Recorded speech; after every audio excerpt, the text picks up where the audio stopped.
الشيطان الرجيم بسم الله الرحمن الرحيم সম্মানিত মুসলিম আমলা এবং আমার প্রিয় এলাকাবাসী, আমি আজকে আপনাদের সামনে দাঁড়িয়েছি আমাদের সাবেক তিনবারের সকল প্রধানমন্ত্রী, আপসহীন নেত্রী, গণতন্ত্রের মা দেশনেত্রী বেগম খালেদা জিয়া খুবই অসুস্থ, উনি হসপিটালে চিকিৎসাধীন অবস্থায় আছেন। আপনারা হয়তো মিডিয়ার মাধ্যমে সকলে জেনেছেন। তাই আপনারা সকলে একটু প্রাণ খুলে আমাদের প্রিয় নেত্রী, দেশনেত্রী, গণতন্ত্রের মা বেগম খালেদা জিয়ার জন্য একটু দোয়া করবেন।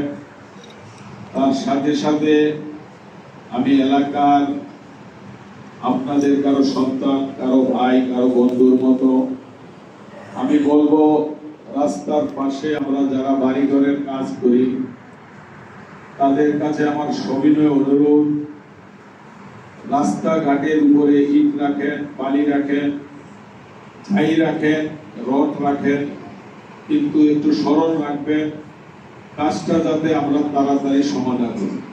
কারণ এভাবে রাস্তার উপরে রড রাখলে রডের সাথে এর ভিতরে আমার এই গলিতে দেখেছি, আমি নিজেও বলেছিলাম, তারপরেও রডগুলো রাস্তায় আছে, কয়েকজন ছেলে আহত হয়েছে।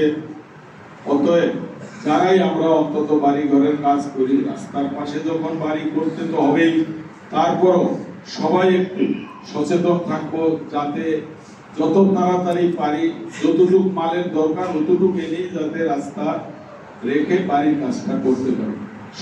সকলকে আমরা এভাবে সহযোগিতা করব।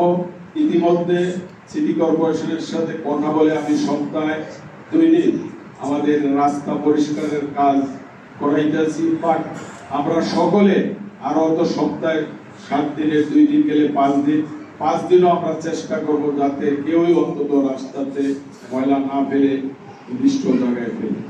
সকলে পরিশেষে আবারও সকলের কাছে আমি আমার নেত্রী, সকলের নেত্রী, সকল প্রধানমন্ত্রী, দেশনেত্রী বেগম খালেদা জিয়ার জন্য দোয়া চেয়ে আমি আমার কথা শেষ করলাম। সকলে ভালো থাকবেন, সুস্থ থাকবেন। আসসালামু আলাইকুম।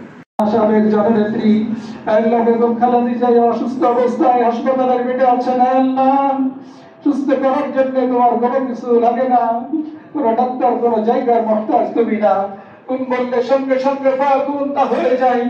আল্লাহ মেহেরবানি করে পরিপূর্ণভাবে তাকে সুস্থতার জিন্দেগি নসিব করে দাও, সিহাত ও আফিয়াতের জিন্দেগি নসিব ফরমাও। আল্লাহ সব ধরনের কঠিন জটিল ব্যাধি থেকে আল্লাহ তুমি হেফাজত করে জনগণের সাথে, দেশের সাথে, ইসলামের সাথে কাজ করতে পারে সেই তৌফিক নসিব করে দাও।